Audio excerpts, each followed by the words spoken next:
Olá, sétimo ano, tudo bem? Espero que sim. Infelizmente, a gente não está ao vivo hoje, não está em conferência, mas na próxima segunda a gente já vai estar. Estou deixando esse vídeo para a gente dar continuidade no nosso conteúdo. Nas nossas últimas aulas, a gente falou muito sobre escultura, aprendemos sobre o mestre Didi, Franz Krajberg, sobre Elijah Clark e a mudança histórica que ela fez nas artes, porque ela começou a falar sobre uma escultura interativa. Hoje a gente vai ver Sônia Gomes e entrar num assunto novo. Então vamos lá? Bom, essa obra que a gente tem na página 35 é de uma artista que usa restos de tecido para fazer suas esculturas. O nome dessa artista é Sônia Gomes. E a Sônia, ela faz esse trabalho incrível. E esses tecidos que ela usa para essa produção de escultura não são tecidos que ela compra, são tecidos de pessoas que entregam, que levam até ela para que ela possa fazer essas esculturas. Ela fala que são tecidos que trazem memórias, que trazem histórias, porque não é qualquer tecido que essas pessoas levam para ela. Essas pessoas levam tecidos de roupas ou de objetos que tenham uma carga histórica, que tenham alguma coisa relacionada com a vida, com a história dessas pessoas. E aí ela refaz, né? Ela faz esse processo de reconstrução desse tecido na escultura. E ela diz que a partir desse processo, ela também coloca a história dela ali. Então, a história se reinventa. A gente tem obras incríveis, separei algumas para vocês verem.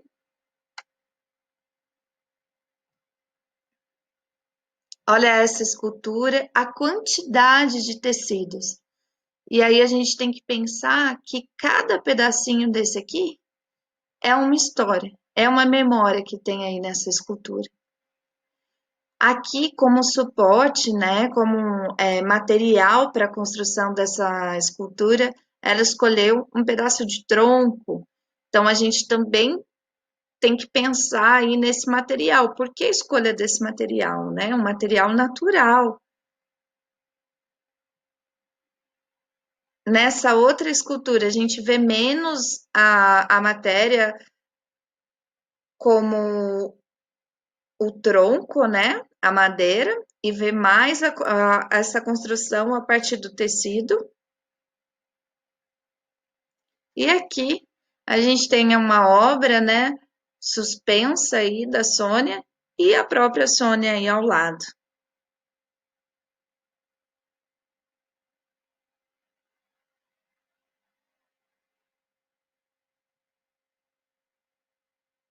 Você tem algum tecido aí, alguma roupa especial que você gostaria de entregar para a Sônia fazer uma escultura? Tem alguma lembrança? As mães geralmente guardam as roupinhas de quando era bebê, ou de algum dia muito especial. Você usou alguma roupa num dia muito especial? Uma toalha de mesa, ou um guardanapo que sua mãe guardou. O que que tem na sua casa aí? Que tecido que tem na sua casa que carrega uma memória, que tem uma história? De repente, um lencinho que o avô tinha e você guardou. O que que você tem que carrega uma memória que você gostaria de entregar para a Sônia? Deve ser muito bonito ver sua história numa nova história sendo contada. Bom, aqui a gente tem alguns exercícios que a gente vai colocar, que a gente vai fazer. Bom, nessa página 35, abre aí a apostila, a gente vai fazer. Aqui está falando que é uma conversa, né? Falando, pedindo para você descrever as peças da Sônia. Então, a partir desse vídeo, você pode estar colocando aí o que que você enxerga, como que você vê o trabalho da Sônia. Como você imagina que é o processo de criação dessas esculturas usando tecido? Se cada tecido desse tem uma memória, Como você imagina? Como ela organiza isso? Será que ela escolhe histórias que se relacionam? Será que ela não escolhe pela história, e sim pela cor do tecido? Como será que ela faz essa escolha? Né? Como que é esse processo? Porque é uma responsabilidade dela, né? Fazer essa escultura com a história do outro. Quais desafios você acha que a artista precisou enfrentar para conseguir criar essas obras?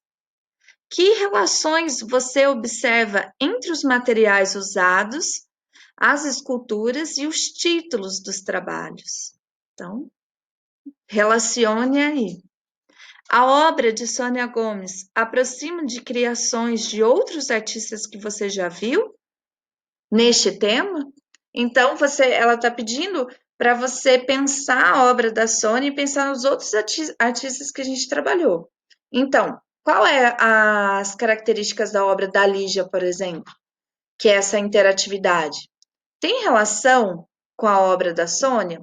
Na obra da Sônia, por exemplo, a gente não interage colocando a mão na obra, mas a gente interage porque esse tecido não é dela, não foi ela que comprou. Acabei de contar para vocês a história desse processo artístico.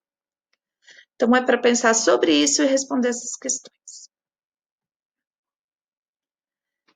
Aqui fala para a gente fazer uma escultura e a gente já fez.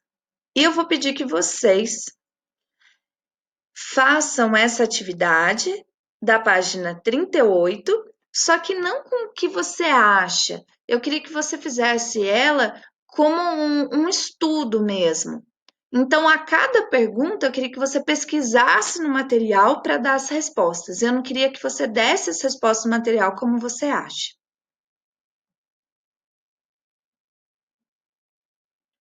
Certo? Fechamos esse assunto. E agora a gente vai entrar no assunto novo: as civilizações pré-colombianas. Por que vocês acham que são civilizações pré-colombianas? Pré quer dizer que é antes. Aqui no caso, antes das invasões colombianas, né? Antes de Colombo chegar e modificar a estrutura social que você tinha nessa região. Olha essa imagem. Vocês conhecem esse lugar? Vocês sabem que lugar que é esse? Alguém já viajou para esse lugar? Esse lugar se chama Machu Picchu, né? É lindo, são algumas ruínas que a gente tem da civilização que foi construída aí em Machu Picchu. Era uma cidade incrível. Eu ainda não vou contar agora mesmo. Bom, as civilizações pré-colombianas. A gente acabou de ver Machu Picchu e agora a gente vai entender um pouquinho da cultura e de como da região, como a gente tem a cultura hoje, quais são as influências desse passado. As civilizações pré-colombianas. O continente americano já abrigava diversas civilizações antes da chegada dos colonizadores europeus. Gente, isso é muito importante. Antes de Cabral pisar aqui, ou de qualquer europeu pisar aqui, no Brasil, por exemplo, a gente tinha uma cultura sólida, a gente tinha grupos vivendo aqui, a gente tinha dizem que eram mais de 5 milhões de pessoas aqui no território. Isso não é diferente em outros lugares. A gente aqui vai falar de civilizações que antes da chegada dos europeus já tinha toda uma construção sólida cultural e que foi prejudicada a partir da chegada deles. No México, por exemplo, viviam os maias. Eles viviam ali mais ou menos 100 anos antes de Cristo, no século XVI. E os astecas, no século XIV e século XVI. E no Peru viviam os incas, no século XIII e século XIV. Essas e outras civilizações que habitaram o continente americano antes da chegada de Cristóvão Colombo, por isso que eu falei para vocês, civilizações pré-colombianas. Pré é antes, né? Então, antes da chegada em 1492, são chamadas de civilizações pré-colombianas. Sugiro vocês pegar o marca-texto e grifar essa parte, porque é muito importante. Alguém já assistiu esse filme? Essa animação? Se você não assistiu, assista! É incrível! É uma cena da animação Viva a Vida é uma Festa, que foi criada em 2018. É linda e fala um pouquinho sobre a cultura mexicana. As civilizações pré-colombianas foram saqueadas e dizimadas pelos europeus. Quando os europeus chegaram, principalmente essa região sofreu demais porque a colonização foi extremamente agressiva e violenta. Então, quando fala dizimadas, significa destruídas, roubadas, não só no sentido material, mas também no sentido cultural. Mas, ainda hoje, há descendentes desses povos em toda a América Hispânica. O que é a América Hispânica? É formada pelos países do continente americano que foram colonizados pelos espanhóis. Então, a gente está falando de locais, né? A gente está falando de locais de colonização espanhola. Aí a gente chama de América Hispânica. O Brasil, os Estados Unidos, o Canadá, a Guiana Francesa, o Suriname não fazem parte dessa região. Desculpa, dessa formação, América Hispânica. Por quê? Porque é uma colonização, no caso do Brasil, portuguesa e não espanhola. Muitos elementos dessas civilizações permanecem vivos na memória de seus descendentes e na cultura dos locais onde elas existiram, como a celebração aos mortos. No México, acredita-se que no dia de finados os mortos retornam ao mundo dos vivos e podem ouvir e comer novamente. O filme Viva a Vida é uma Festa, de 2018, tem essa tradição como tema. Você pode ver algumas outras imagens do filme. Eu aconselho você fazer um pote de pipoca, sentar e assistir, que é muito legal. Bom, aqui a gente tem o mapa e aqui a gente tem o Peru, o Chile, e a gente vai estar falando dessa região aqui. Tá vendo aonde está amarelo? Toda essa região, esse espaço pintado de amarelo, foi onde a civilização Inca se desenvolveu. Aqui é o limite atual dos países, o pontilhadinho, né? Então hoje aqui é Peru, mas tudo isso aqui já foi a civilização Inca, para vocês terem uma noção do poder. Quem governava os Incas era o Sapa Inca, que administrava tudo. Os Incas tinham uma administração incrível, um sistema de correio incrível, que era por trilhas. Eu vou mostrar para vocês mais adiante. No Peru, a lendária cidade de Machu Picchu é No Peru, a lendária cidade de Machu Picchu é visitada por muitos turistas, que são atraídos pelos mistérios que a cercam, como o fato de a cidade ter sido construída em um local muito alto e de difícil acesso. Machu Picchu fica no topo de uma montanha, na colina dos Andes, a 2.450 metros de altitude. Sua arquitetura impressiona pela beleza e pela técnica que foi empregada em sua construção. Para erguer essa cidade, os incas tiveram que transportar pedras enormes até essa altura, enfrentando a pressão atmosférica e os ventos fortes e gelados. Aqui a gente tem uma noção do que a gente está falando. Olha essa construção e olha o corte dessas pedras. Existem várias teorias de como isso foi feito, mas nada muito específico. Por isso que é um mistério, né? Pesquisadores afirmam que o Machu Picchu era uma cidade sagrada, usada para realizar cerimônias religiosas e que funcionava como fortaleza para proteger os soberanos em situações de conflito, no caso, Sapa Inca, né? No cume, né, no alto da montanha, era possível acompanhar o movimento das tropas inimigas e assim estabelecer as melhores estratégias de defesa, porque quando você está num lugar mais alto, você consegue ter um controle muito maior do território. As construções em pedra, com escadas e inscrições, no caso figuras ou palavras gravadas em monumentos, nas paredes, eram comuns na arquitetura das civilizações pré-colombianas Maia, Azteca e Inca. Elas também dominavam procedimentos avançados de metalurgia, ou seja, uso de metal, e engenharia, e desenvolveram magníficas construções, como pirâmides e monumentos. Eles tinham um canal de irrigação que levava água e eles eram tão higiênicos, nesse caso os astecas, que tinha um canal que, enquanto ele estava aberto, o outro estava fechado para limpeza.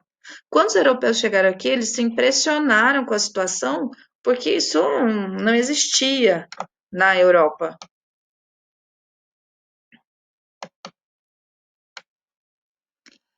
Esses povos também deixaram produções artísticas com temáticas religiosas, construídas em pedras e em metais preciosos, como a prata e o ouro, e eram abundantes na região onde viviam. A ourivesaria, que é a arte de fazer objetos com uso do ouro, né? Inca, foi influenciada pela civilização Ximú, que dominava requintadas técnicas de fundição para a criação de trabalhos sofisticados em ouro e prata.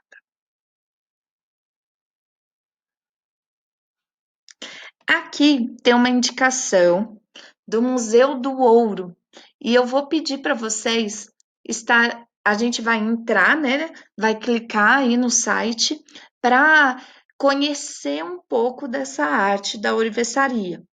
Então, aqui, o Museu do Ouro, que fica em Bogotá, na Colômbia, né, tem a maior coleção de ourivesaria pré-hispânica do mundo.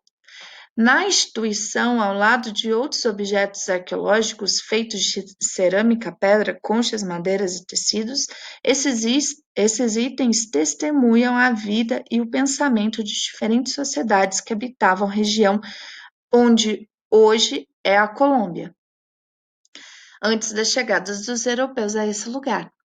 Então, bom, a atividade que fica para hoje é o conhecimento, né? Você vai entrar aí e conhecer um pouquinho mais sobre a arte que eles desenvolveram. Então, quero que vocês observem os detalhes mesmo, o que caracteriza esses objetos. Como vocês, de olhar, você sabe identificar qual civilização que desenvolveu esse objeto e por que você consegue fazer isso. Também o museu, ele vai te dar suporte para conhecer um pouquinho mais da cultura. Bom, e na página 49, que é a nossa última página de hoje, para fechar esse assunto e a gente dar continuidade no próximo vídeo, na próxima aula, muitos pesquisadores denominam, né, dão nome, né, de Mesoamérica à região que inclui os territórios da Guatemala, El Salvador e Belize no sul do México e porções ocidentais da Nicarágua, Honduras e Costa Rica. Nessa região surgiram povos bastante complexos e distintos. O que é isso? Povos bastante diferentes. Havia elementos comuns entre eles. O milho era a base da alimentação desses povos. Eles realizavam sacrifícios humanos e construíam pirâmides e usavam calendários. Essa é a região da Mesoamérica ocupada pelas civilizações maias e astecas. Então a gente tem aqui, olha, México, Belize, Guatemala, Honduras, El Salvador, Nicarágua, Costa Rica. Bom, e a gente tem mais duas atividades que vocês vão fazer e vão anexar na aula para mim. Que procedimentos e materiais eram utilizados pelas civilizações pré-colombianas Inca, Maia e Astecas? Que materiais? Que procedimentos? Em sua opinião, qual é a importância de conhecer e preservarmos a produção cultural e artística desses povos? Por que a gente está estudando esses povos? Qual a importância? A partir disso, o que a gente consegue compreender sobre a nossa própria cultura? Bom, por hoje, por hoje é só. Espero encontrar vocês na próxima aula e online, hein? Um abraço!